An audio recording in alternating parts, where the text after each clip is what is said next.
Welcome back to another edition of Worst to Best, this series where I pretty much rank all the albums from a particular group, and this time we're diving into quite a lengthy discography. This time we're looking at Yes. These guys have countless members, and I believe I have actually nailed it down to 19 records. Now, a little bit of ground rules before we start this one off, just because there are so many albums to cover.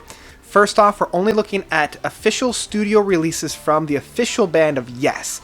This doesn't include any of the side projects the band has done. This doesn't include any of the unofficial releases such as Anderson, Bruford, Wakeman, and Howe. There's not going to be any of the Keys to Assertion studio releases. There's not going to be any of those EPs that have been released. And I'm only looking at the material that has been released on the official releases, not any of the special editions or special features. And the second item that needs to be addressed is because there's so many albums to address here, I'm only going to be doing like a bird's eye view of the album. I'm not going to give any kind of a review. I'm just going to give a reason of why it is, where it is.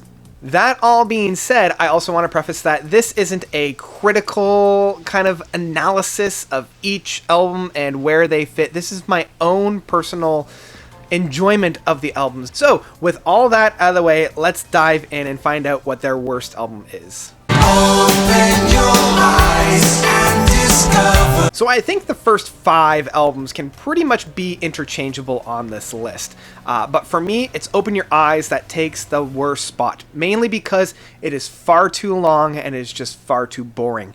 There's not a whole lot of new material. It feels very rehashed of things that they were trying in the 90s. We already got a bunch of this style of music, but the main caveat for me is that it is just way too long and the music is very forgettable.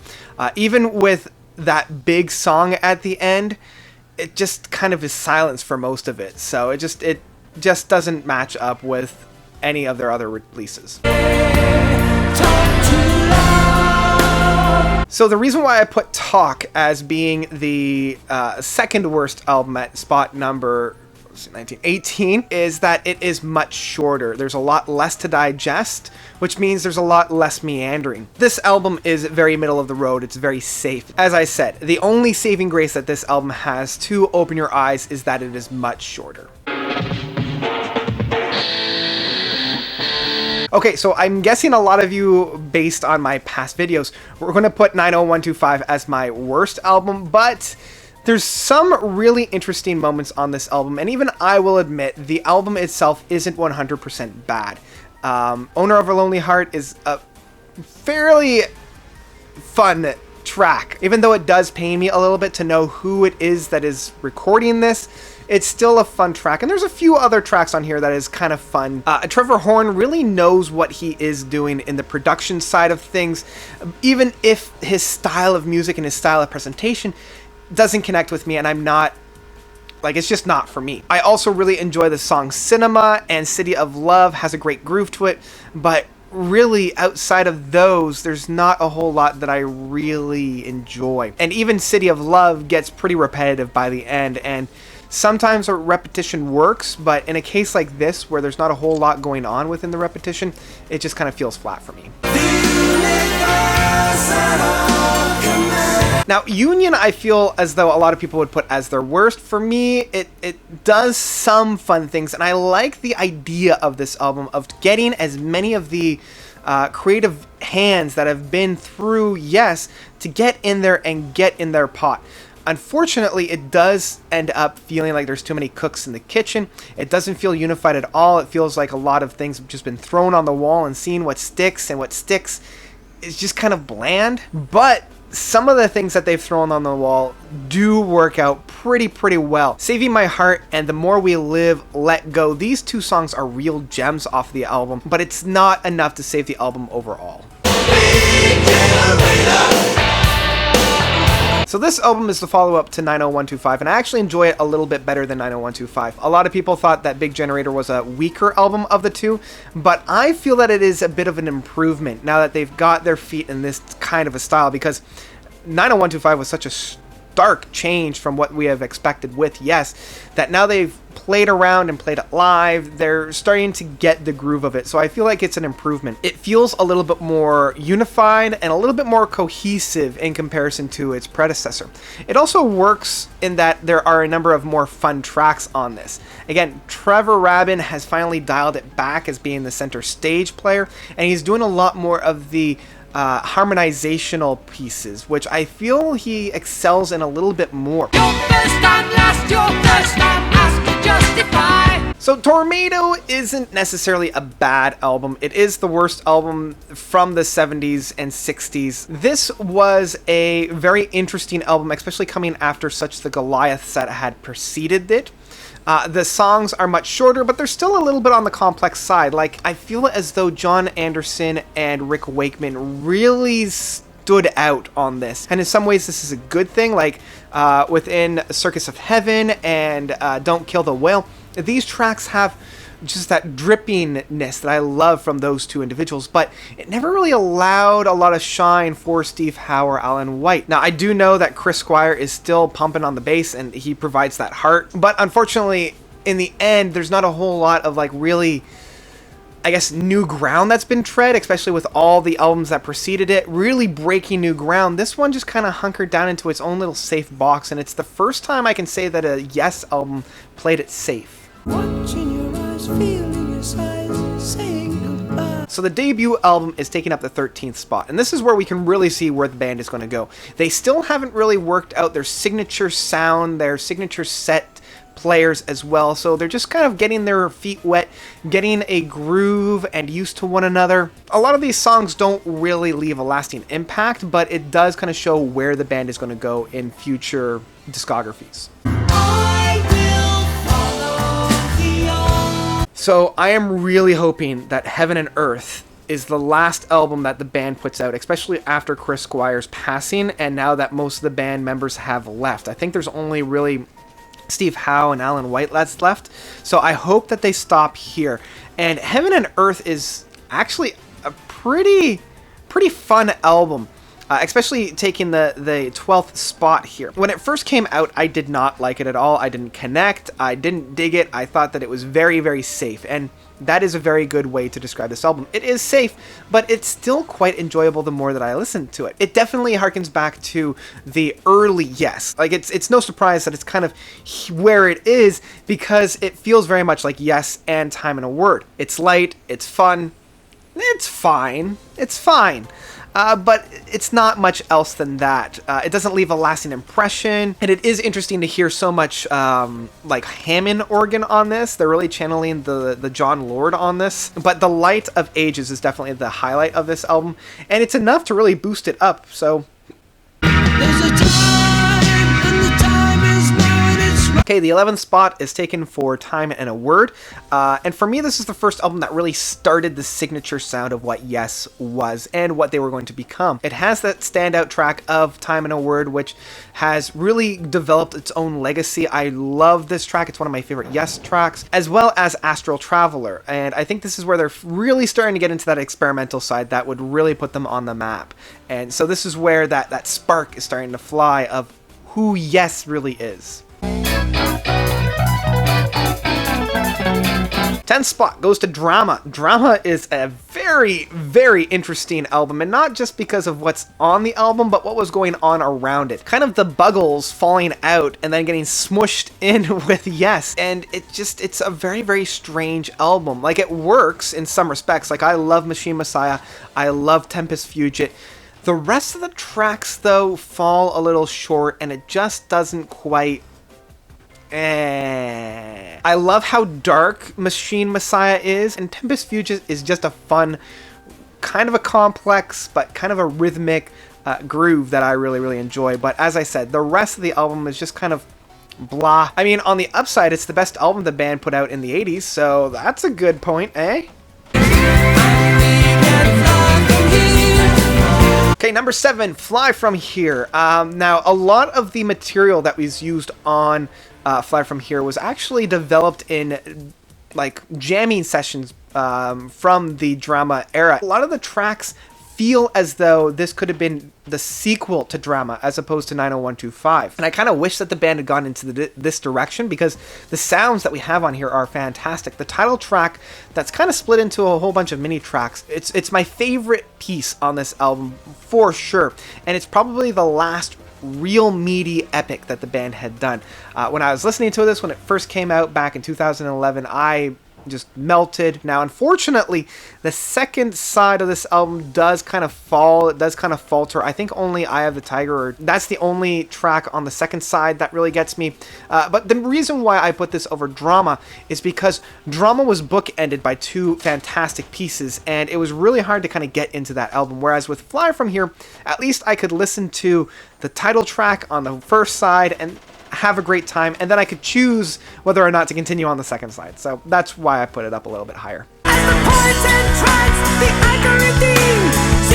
Coming into the 8th of The Ladder. So The Ladder is the genesis of one of my favorite moments in Yes. It shows where the band is going to go within the 2000s. It has that optimistic approach. It has a lot more of a, I guess, celebration of sound as well that was captured from like the Going for the One era. And why I like this album so much is in the 90s, it felt like the band was going through an identity crisis and they didn't quite know where to go. And so I felt with The Ladder, they finally got an idea of who they were in this new century, who they wanted to be, and went for it. Whereas a lot of bands in this time were really spinning their wheels. And so I have to applaud the band for coming out with such a solid work at this stage of their career. The only drawback that I have to The Ladder, and this is a small nitpick and why it's kind of here, is that there are a number of callbacks to past albums that I think removes the listener a little bit from where they want to be. Okay, number 7 with Relayered. This guy is a fantastic treat, and one that I forget just how good it is. Gates of Beryllium are just meaty, and it's interesting because at this point progressive rock was kind of on shaky ground. I mean, the band had just released Tales of the Topographic Ocean, so you can tell that they were kind of like, well, do we continue on with this with such a strange kind of a acceptance that was Tales, or do we just kind of sail forward? And they sailed forward with such a great work of Relayered. Gates of Beryllium being that 20-minute epic and ending with Soon, it just makes me melt every time I listen to it. And the two other tracks, Sound Chaser and To Be Over, are just great tracks. Like, I love how chaotic Sound Chaser can be at times and just how off the wall insane it is. And To Be Over is kind of what they had done with Remembering as well as with You and I. Like, this very grand presentation and this grand sound without being like really crazy and really over the top. A very succinct way of presenting that. Okay, number 6. Now we're coming into some, I guess, controversial opinions, some hot takes, with Fragile being here. So I know Fragile is probably, outside of 90125, their most popular work, having a lot of their standout tracks like Roundabout, like Heart of the Sunrise. And what I love about this album is the concept. A lot of bands had tried things similar to this, where every band member had a song on this that was just their work, and then they would come together and create these so beautiful masterpieces. So Cans and Brams is definitely Rick Wakeman's, and I love the fact that they started off with his being the new member to kind of initiate him into the band. We have Heaven, clearly John Anderson. 5% Nothing is Bill Bruford's. Just it's so good. The Fish, well, obviously that's Fish, that's the man Chris Squire, and then finally Mood for a Day being Steve House. And so when they come together as a full unified group with Roundabout, with South Side of the Sky, and with Heart of the Sunrise, you can see where each individual shines on those individual tracks that they had to master, and then how they work together as an overall group. And I love this album, but I love a few other ones a little bit more. Number 5, Magnification. Okay, now I know a lot of people would probably put this a little bit lower on the list, but number 5 has to go to Magnification. I love this album, and I love the fact that it comes so late in their career. It shows they still have a mastery of songwriting and musical playing styles. They utilize a orchestra fully to its full extent. So many bands bring in an orchestra on an album and just use it as a gimmick, but here it works so well, and it has its own identity. All the albums that kind of came out in the 80s, 90s, and later on in the 2000s and 2010s, each of these felt kind of bland. They're kind of piggybacking off of one another, and this one does a little bit from the latter, but with Magnification, it has its own unified feeling. I mean, two of my favorite tracks on this are definitely Don't Go, with just being very fun, very poppy, very lighthearted, and then the follow-up track to that of Give Love Each Day. Just how beautiful that track is of Give Love Each Day. Yeah, just that presentation, that celebration, and how optimistic this band is, even so far into their own career. Yours is no disgrace. The Yes album, taking the 4th spot on here. This is the one that really broke them out. So the star performers are found on here. I think only Rick Wakeman is the one that isn't. Tony Kaye is still on the keys here, but that is just fine for what is being done on this album. Yours is no disgrace, Starship Troopers, I've Seen All Good People. Like, these 3 tracks are played over and over and over again on the live circuit. And even the clap being such a great little guitar ditty on here. And Venture with Perpetual Change, especially Perpetual Change, where it's going like all over the place. Great stuff. And this is the one that really showcases where they're going to go in the future, being a straight up progressive rock effort at this point. So yeah, I have to applaud this album, and I friggin' love it. Okay, so these last 3 are pretty much interchangeable for me. Like, catch me on any other day and I will probably have it all over the place, but I really had to think about which ones I wanted to put. So let's get into the first third. So I've already done a full live stream of this album. You can find that right there to get my full take on this. They really moved away from the chaotic and more into a celebration. I love the use of the deep organ sounds that Rick Wakeman is employing on this. Let's go on to number 2. This was so hard, so hard. You made me choose between 2 of my all-time favorite albums. It pains me to put this at number 2. Because it has so much beauty and dripping of glory on this. I'm going to have to do a live stream of this. The only reason why I put this one a little bit lower was The Giants Under the Sea doesn't connect with me all the time, and that's the only reason why I lowered it a little bit more than the number 1 album. But when it hits, oh, does it hit hard. Like the Remembering, that moment on Remembering, near the end where it's that big symphony of sound and it's so grand and so heavy. The Revealing Science of God being the first track, it really takes its time to build, and by the time you're near the end, you're like, holy jeez, this song is massive. And Ritual. Ritual is one of those songs where no matter when I listen to this, I get emotional. So I have to be really selective of when I listen to it, because that ending play out with Steve Howe playing on the guitars, this whole album is an emotional experience for me. I don't mind that it's overblown and a little bit pompous, a little bit pretentious, but I don't mind it all. I love it. So yeah, it's number 2. So process of elimination. We already know what number 1 is. Let's talk about it. Close to the Edge. Close to the Edge. Close to the Edge. Man, this guy came on the scene and just blew everybody away. Like, if you're going to follow up arguably a masterpiece that is Fragile, how are you going to do it but with an even bigger masterpiece? Close to the Edge is a staple. People have been talking about this endlessly. It showed that even though the genre of prog had started 4 or 5 years earlier, there was still a lot of room to grow. And this guy just blows me away every time I listen to it. The title track of Close to the Edge being that Goliath, that every moment is so well orchestrated and so well thought out that there's no inch of wiggle room on this. So that by the time we get to End You and I, we have that breathing space, we have that release, we have that lament, and we have that rejoice. Yeah, Siberian Katu, I can never pronounce that guy. Being, in my mind, like the quintessential Yes track. Like if I were to just pin down one song as being the quintessential Yes track, that would be the one. Just being a funky track, everybody's coming together and playing so well. it ends the album off brilliantly, and it starts off one of my favorite live recordings. So, Close to the Edge easily takes number 1, even though I had to battle myself pretty hard to put this at number 1. So that's my list of Yes's worst to best. How does it match up with yours? Let me know of your own ranking by commenting down below. Thank you guys so much for watching. As always, you guys are definitely the best. And until next time, notes out.